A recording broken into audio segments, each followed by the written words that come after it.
నమస్తే. ఒక cinema hit అవ్వాలన్నా ఫ్లాప్ అవ్వాలన్నా ముందు ఆ సినిమాపై వచ్చేటువంటి ట్రోల్స్పై ఆధారపడి ఉంటుంది. గతంలో కూడా చాలా సినిమాలు ఇలానే హిట్ అవ్వాలన్నా లేదా ఫట్ అవ్వాలన్నా సరే ఈ ట్రోల్సే చాలా ఒక కీలక పాత్ర వహించాయని చెప్పుకోవచ్చు. అయితే మొత్తానికి దేవరాపై వస్తున్న ట్రోల్స్ ఎటువంటివి, అవి ఎలాగా ఉన్నాయనే దానిపై మనతో పాటు సీనియర్ జర్నలిస్ట్ హేమసుందర్ గారు ఉన్నారు. వారిని అడిగి తెలుసుకుందాం. సార్ నమస్తే. నమస్తే అండి. సార్, దేవరక్ సినిమాకి సంబంధించి ఇప్పటికే ఒక మిక్స్డ్ టాక్ అయితే నడుస్తూ వస్తుంది. ఎందుకు అంటే గతంలో ఆచార్య తీసినటువంటి ఒక శివ కొరటాలు కావచ్చు, అదేవిధంగా చాలా కాలం అయిపోయింది. RRR వచ్చింది, ఇప్పటికీ చాలా కాలం అయిపోయింది, దాదాపు 2 సంవత్సరాలు కూడా గడిచిపోతున్న సందర్భంలో ఇప్పుడు దేవరా చాలా లేటుగా వస్తుంది కాబట్టి కొంత అంచనాలు మాత్రం అటు ఇటుగా ఉన్నాయని చెప్పేసి ఒకటైతే అనుకోవచ్చు. ఇంకొక విషయం ఏంటి అంటే దాంతోపాటు సినీ ట్రోలర్స్ ఎవరైతే ఉన్నారో వచ్చినటువంటి ఒక దేవరాకు సంబంధించిన ట్రైలర్ కావచ్చు, వీటన్నిటిపైన విభిన్నమైనటువంటి ఒక ట్రోల్స్ చేస్తూ వస్తున్నారు. సో దీన్ని ఎలా చూడాలంటారు? అంటే ఈ మధ్యకాలంలో దేవరకు వచ్చిన ట్రోల్స్ ఇంకేరే సినిమాకి ఏది రాలా, ఎక్కువ వచ్చేసిన ట్రోల్స్. అంటే ట్రైలర్ వచ్చిన తర్వాత నుంచి ఇంకెక్కువైంది. దానికి కారణం అంటే హీరో మీద కోపమా అనుకోవడానికే లేదు. ఈ ట్రోలర్స్ మరియు హీరో అంటే ఇష్టం లేని వర్గాలు కూడా ట్రోల్ చేయడానికి అవకాశం అయితే ఉంది. అంటే ముందు కంటెంట్ ఉండాలి కదా. దాంట్లో కంటెంట్ పరంగా చూసుకుంటే ఒక విధంగా చెప్పాలంటే విమర్శలు తావిచ్చేలాగా కొంత కంటెంట్ ఉండటం ఒకటి, అదొకటి. దాంతోపాటు కొరటాల శివకి ఆచార్యాలని ఫ్లాప్ ఉండటం ఒకటి. ఇంకొకటి ఏంటంటే రాజమౌళి సినిమా చేసిన తర్వాత రాజమౌళి సినిమాలు చేసిన హీరోకి రెండో సినిమా ఫ్లాప్ అవుద్దని ఒక సెంటిమెంట్ ఒకటి. ఇలా రకరకాల కారణాల వల్ల ఈ ట్రోలర్స్ కూడా విజృంభించారు. ఇక్కడ జూనియర్ ఎన్టీఆర్ దేవరా విషయంలో ఇంకా 27వ తారీఖు అంటే ఎక్కువ రోజులు కూడా లేదు. కానీ ఈ ట్రోల్స్ వచ్చేసరికి సినిమాకి చాలా డ్యామేజ్ చేసేలాగా ఈ ట్రోల్స్ అయితే జరుగుతున్నాయని చెప్పుకోవచ్చు. అయితే సాధారణంగా దేవరాకు సంబంధించిన ఒక ట్రైలర్ కూడా మనం చూసుకుంటే ఏదైతే 2 జూనియర్ ఎన్టీఆర్ ఉన్నాడు, అదేవిధంగా తండ్రి పాత్రలో కూడా జూనియర్ ఎన్టీఆర్ మనం చూస్తూ వస్తున్నాం. సో ఇలాగా డ్యూయల్ రోల్స్ అనేది ఎంతవరకు జూనియర్ ఎన్టీఆర్కి సెట్ అవుతుంది అని చెప్పేసి అనుకోవచ్చు. ఎందుకంటే మనం చూసాం గతంలో ఆంధ్ర వాళ్ళ కూడా కావచ్చు, ఆంధ్ర వాళ్ళ చాలా డిజాస్టర్ అని చెప్పుకోవచ్చు. సో ఇది కూడా ఒక ట్రోల్ నడుస్తుందని చెప్పేసి అనుకో, ఇది కూడా ఒక సెంటిమెంట్ అనుకోవాలి. జూనియర్ ఎన్టీఆర్ డ్యూయల్ రోల్ చేసిన ఆంధ్ర వాళ్ళ అప్పుడు పూరి జగన్నాథ్ డైరెక్షన్ వచ్చింది. ముంబైలో జరిగే కథగా తీసుకుంటూ వచ్చారు. ఒక మురికివాడలో ధారావేణి మురికివాడలో జరిగే కథలాగా తీసుకున్నారు. అది చాలా పెద్ద ఫ్లాప్ అయింది. ఇలాంటి సెంటిమెంట్లు ఒకటి. అంటే ఇక్కడ ఏమవుతుందంటే అండి, సినిమా హీరోలు 2 వర్గాలుగా విడిపోయారు. ఒక సినిమా హీరోని ఫ్లాప్ చేయడం కోసం కూడా ట్రోల్ చేసేవాళ్ళు ఉన్నారు, కావాలని ట్రోల్ చేసేవాళ్ళు కూడా ఉన్నారు. దానికి రాజకీయ కారణాలు చెప్తామా లేకపోతే సినిమా పరమైన విభేదాలు చెప్తామా చెప్పలేం. కానీ ఆ కారణాలలో దేవరా చిక్కుకున్నట్టుగా మనకు అనిపిస్తూ ఉంది. ఇంకొకటి ఏంటంటే దీని టికెట్ల రేటు పెంపుదల విషయంలో ఇంకా చంద్రబాబు నాయుడు గారు గ్రీన్ సిగ్నల్ ఇచ్చారా లేదా, దాని మీద కూడా రకరకాలు జరుగుతూ ఉంది. టికెట్ రేటు పెంపుదల విషయంలో ఈ అంశాలతో పాటు ఈ ట్రోల్స్ అంటే దేవరా రిలీజ్ టైం కరెక్ట్గా లేదేమని అనిపిస్తుంది. ఇంకొకటి ఏంటంటే అసలు ప్రతి ఒక్కరు కూడా సినిమా రివ్యూలు పేరుతో వెబ్సైట్లో రివ్యూలు కానీ యూట్యూబ్లో వచ్చే రివ్యూలు కానీ ఇవన్నీ సినిమాలను చాలా డ్యామేజ్ చేస్తున్నాయి. ఒక సినిమా ఎందుకు హిట్ అవుతుందో తెలియదు, ఎందుకు ఫ్లాప్ అవుతుందో తెలియదు. ఇప్పుడు 35 చిన్న కథ కాదని ఒక సినిమా వచ్చింది, ఒక మంచి లైన్తో వచ్చిన సినిమా. ఆ రోజు మాత్రం ఆ సినిమా బాగుంది బాగలేదనే విషయంలో ఎవరు రివ్యూలు కూడా పెద్ద రాయలా, దాన్ని ఎవరు పట్టించుకోవాలా. కానీ కంటెంట్ బాగుండేసరికి దానికి మౌత్ టాక్ స్ప్రెడ్ అయిపోయి ఆ సినిమాని హిట్ సినిమాగా చేసేసినాయి. సినిమా కూడా మంచి సినిమా. ఒక్కోసారి అది హెల్ప్ అవుతుంది, కొన్ని సినిమాలకు అది హెల్ప్ అవుతుంది, కొన్ని సినిమాలకు ఇబ్బంది పెడుతుంది. ఇప్పుడు తంగలాన్ సినిమా ఉంది, తంగలాన్ సినిమా మంచి సినిమా, కానీ దాన్ని డ్యామేజ్ చేసే కొంతమంది చేస్తూ ట్రోల్ చేసుకుంటూ వచ్చారు, కొంతమంది దాంట్లో పాజిటివ్ అంశాలు చేసుకుంటూ వచ్చారు. అది ఏది మెజారిటీలో ఉందనుకుంటే దానికి ఆ సినిమాని హిట్ చేస్తున్నాయి, కలెక్షన్ అట్లా వచ్చేస్తున్నాయి. కల్కి సినిమా మరి అంత పెద్ద హిట్ అయితే ఆ సినిమాని డ్యామేజ్ చేయడం కూడా చాలా ట్రోల్స్ వచ్చినాయి. కానీ వాటిని పటాపంచలు చేసుకుంటూ దూసుకెళ్ళిపోయి కలెక్షన్ సాధించింది. అది మరి దేవరా ఏం చేస్తుందనే చూడాలి. ఇది ఒక అగ్ని పరీక్ష అనుకోవచ్చా? శివ కొరటాలకు కావచ్చు, జూనియర్ ఎన్టీఆర్ కావచ్చు, ఖచ్చితంగా సక్సెస్ ఇప్పటికి ఇద్దరికి అవసరం ఉందా లేదా అంటే ఏం చెప్తారు? ఇది ఒక విధంగా చెప్పాలంటే అగ్ని పరీక్ష.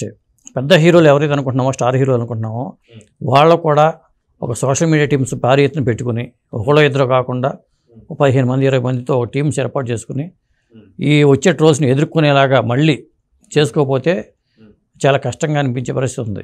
నిర్మాతలైనా దానికి ఏర్పాటు చేసుకునే పరిస్థితి ఉంది. ఎందుకంటే డిజిటల్గా వచ్చే వాటిని సోషల్ మీడియాలో వచ్చే ట్రోల్స్ని ఎదుర్కోవాలంటే బలమైన మళ్ళీ ఇంకో సపోర్ట్ వర్గం వచ్చి ఎదుర్కొంటే తప్ప మనం సస్టైన్ కాలేం. అసలు ఒరిజినల్ టాక్ ఏంటనేది తెలియక ప్రేక్షకుడు కూడా గందరగోళం ఉండేవాడికి ఆ సినిమా హిట్ అయిందా ఫ్లాప్ అయిందా అనేది కూడా ప్రేక్షకుడు నిర్ణయించుకోలేని స్థితిలో ఉన్నాడు.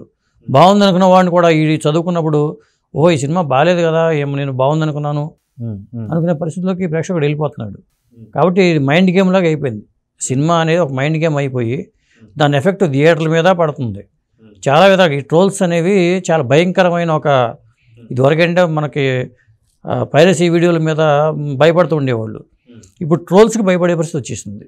అయితే మనం సాధారణంగా చూసుకుంటే వీళ్ళు ఎవరైతే మనం మాట్లాడుకున్నాం జూనియర్ ఎన్టీఆర్ ఒక సూపర్ స్టార్ అని అనుకోవచ్చు, కానీ స్టార్స్కి ఇలాంటి భయాలు అనేది ఉండకూడదు.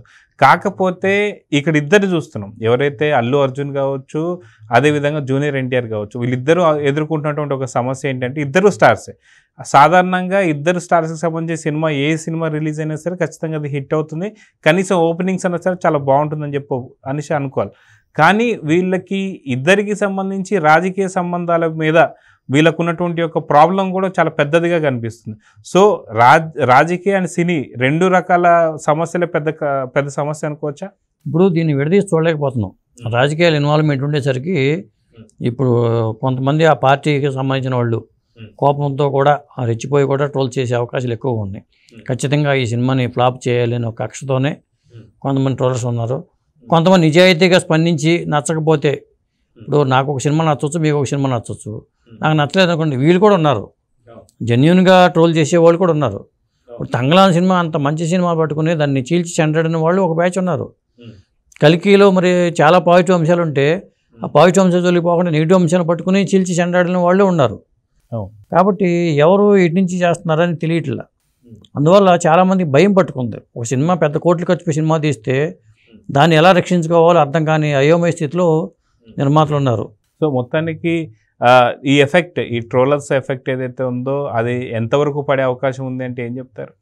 ఒకటండి, ఈ ట్రోల్స్ వచ్చినప్పుడు దాన్ని ఎదుర్కొనే సత్తా ఖచ్చితంగా ఉండాలి. దానికి సొంత నెట్వర్క్ అన్న పెట్టుకోవాలి. హీరోలు కెపాసిటీ ఉన్నవాడు హీరోలన్నా నడుపుకోవాలి. సొంత నెట్వర్క్ లేకపోతే చాలా కష్టంగా అయిపోయే పరిస్థితి. రాజకీయ పార్టీలకు ఎట్లా సోషల్ మీడియా టీమ్స్ ఉన్నారో దీనికి కూడా అట్లా పెట్టుకునే పరిస్థితి వచ్చేసింది. ఇప్పుడు ఈ సినిమాకి వచ్చేసరికి దేవరకు వచ్చేసరికి ఎన్టీఆర్ మరి 60 కోట్ల రెమ్యునరేషన్ తీసుకున్నారని చెప్పి అంటున్నారు. పైగా నిర్మాణ భాగస్వామ్యం ఉంది. కళ్యాణరామ్కి ఎన్టీఆర్ ఆర్ట్స్ పేరుతో తీశారు కాబట్టి నిర్మాణ భాగస్వామ్యం కూడా ఉంది. మరి ఇంత దాంట్లో వాటాలు కూడా వస్తాయి కాబట్టి 60 కోట్ల రెమ్యునరేషన్ ప్లస్ నిర్మాణ పరంగా వచ్చే వాటాలతో కలుపుకుంటే దానికి పెద్ద రెమ్యునరేషనే ఉంది. మరి సైఫ్ అలీ ఖాన్కి 10 కోట్లు, మరి జాన్వీ కపూర్కి 3.5 కోట్లు అన్నారు. ఇట్లా చూసుకుంటే మరి ఇంత ఖర్చు పెట్టినప్పుడు ఎన్టీఆర్ లాంటి వ్యక్తి 100 కోట్ల రూపాయలు రెమ్యునరేషన్ తీసుకుంటున్నప్పుడు సొంత నెట్వర్క్ లేకపోతే, పటిష్టంగా లేకపోతే దాన్ని ఎదుర్కోగలగాలి కదా. దాంట్లో కొంత భాగాన్ని మనం కేటాయించి పెద్ద టీమ్స్ ఏర్పాటు చేసుకోవడమో లేదా ఏదో ఒకటి చేసుకోకపోతే మాత్రం సినిమా బతికి బట్టకట్టడం చాలా కష్టంగా ఉంది. అయితే ఇక్కడ ఇద్దరిని చూడొచ్చు. కెప్టెన్ ఆఫ్ ది షిప్ వచ్చేసి కొరటాల శివ, అదేవిధంగా హీరో వచ్చేసి జూనియర్ ఎన్టీఆర్. సో ఎవరి మీద టార్గెట్ చేశారు ట్రోలర్స్ అంటే ఏం చెప్తారు? అటు శివ పైన లేదా ఎన్టీఆర్ పైన అంటే ఏం చెప్తారు? ఇద్దరి మీద జరుగుతుంది. కొరటాల శివ మీద టార్గెట్ చేసుకుని ట్రోల్స్ వస్తున్నాయి, ఎన్టీఆర్ మీద ట్రోల్స్ వస్తున్నాయి. అలాగే ఆ చేపను పట్టుకుని పైకి లేచి సన్నివేశం చూసుకుని దాని మీద దీంట్లో లేపేశారని ఒకటి, ఇలా రకరకాల ట్రోల్స్ అయితే వస్తున్నాయండి. అది మరి 27 తారీఖు సినిమా రిలీజ్ కాబోతున్నప్పుడు ఒక విధంగా నెగిటివ్ ట్రోల్స్ ఎక్కువైపోయినాయి. పాజిటివ్గా వస్తే పర్లా, దేవారికి వచ్చినంత నెగిటివ్ ట్రోల్స్ ఇంకా ఈ మధ్యకాలంలో ఏ సినిమాకి రాలా. అది ఒక భయపెడుతుంది, చాలామందిని భయపెడుతుంది. సినిమా ఫలితాల మీద లేకపోతే బయర్స్ మీద దాని ఎఫెక్ట్ చాలా ఉంది. అయితే దాదాపు ఇంకో 10 రోజులు మాత్రమే ఇంకా గడువు ఉంది సినిమా రిలీజ్ అవ్వడానికి. సో ఎలాంటి అంచనాలు ఉన్నాయంటే ఏం చెప్తారు? సినిమా నిడివి పెరిగిందండి, సెన్సార్ టాక్ బాగుంది. కాకపోతే మరి రేట్లు పెంచితే ఒక సినిమా టాక్ వచ్చిందంటే పరిస్థితి ఏమవుతుంది, ఇవన్నీ చాలా రిస్క్తో కూడిన అంశాలు. మళ్ళీ దీనికి ఒక సీక్వెల్ కూడా. ఇప్పుడు కొరటాల శివకి ఏంటంటే ఒక విధంగా చెప్పాలంటే ముందే ఖర్చు వేసుకున్నట్టే. తనకు సినిమా ఇప్పుడు ఆచార్య తర్వాత అసలు జూనియర్ ఎన్టీఆర్ సినిమా ఉంటుందా లేదా అని డౌట్ వచ్చింది. అలాంటిది ఒక సినిమా కాకుండా 2 సినిమాలు ప్లాన్ చేసుకున్నారు ఆయన, దేవర్ 1, దేవర్ 2.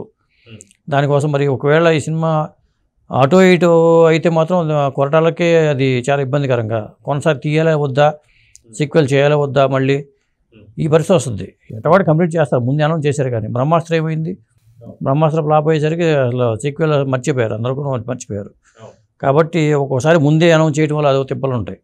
అట్లా కాకుండా సినిమాని సీక్వెల్ అని చెప్పకుండా, అంటే సీక్వెల్ చేస్తున్నారంటే ఇంట్లో గొప్ప విషయం ఉందని వాళ్ళు ఒక మైండ్ గేమ్ కూడా వాళ్ళు ఆడారు అనుకోవచ్చు. అద్భుతమైన సినిమా అని ఒక మైండ్ గేమ్తోనే వాళ్ళు స్టార్ట్ చేసుకుంటూ వెళ్ళారు. 2 పార్ట్లుగా చేస్తున్నాం, ఇది గొప్ప కథ ఇది అంటూ వాళ్ళు ముందే చెప్పుకుంటూ వెళ్ళారు. కాబట్టి ఏం జరుగుతుందనే చూడాలి. సో చూద్దాం సార్. మొత్తానికి ఈ ట్రోలర్స్ వల్ల మాత్రం ఖచ్చితంగా ఓపెనింగ్స్ కొంచెం ఇబ్బందికరంగా ఉండే అవకాశం ఉంది. కానీ సినిమాలో కంటెంట్ ఉంటే మాత్రం నిజం జూనియర్ ఎన్టీఆర్కు మళ్ళీ మరో హిట్ పడే అవకాశం ఉంది. చూద్దాం మొత్తానికి కొరటాల శివ జాతకం ఎలా ఉందనేది. నమస్తే. నమస్తే.